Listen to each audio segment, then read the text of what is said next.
True Gamer Girl here. Now you're probably wondering why I started the video off grabbing my Doom PS1 game and placing it in the CD player. And that's because this game, and along with these other awesome titles in front of me, all were formatted with CD audio.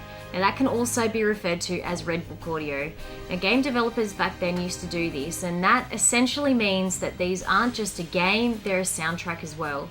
And when I found out about that, it was only a couple of weeks ago. And to be honest, I ran straight into the games room, I grabbed the list, which is in the description below, and I went and cross-referenced them and pulled the games out because I really wanted to sit down, listen to the soundtracks, and just test it out for myself.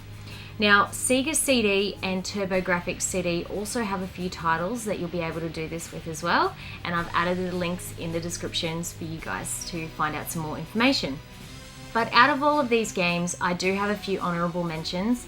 I only wish I had more to test and go through, but some of the games that I really loved when I was a kid and I really enjoy listening to the soundtrack to is Doom. So Doom is one of my favourite games, and I remember playing this over and over and over again, and I just really am loving the fact that I'm just able to listen to the soundtrack now on the CD player. Then there's Tomb Raider, which is another game that I thoroughly enjoyed playing as a kid. And this also has Lara's tutorial on it, which is really funky. Then Wipeout 3. Now this soundtrack has Chemical Brothers, Orbital, and Paul Van Dyke, just to name a few, which is fantastic, and this really does pump, so it's really awesome.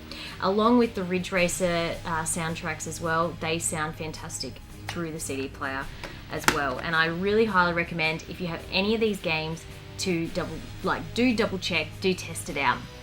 Now game developers these days, they don't burn or format the games in the exact same way, so the game audio is actually part of the game disc.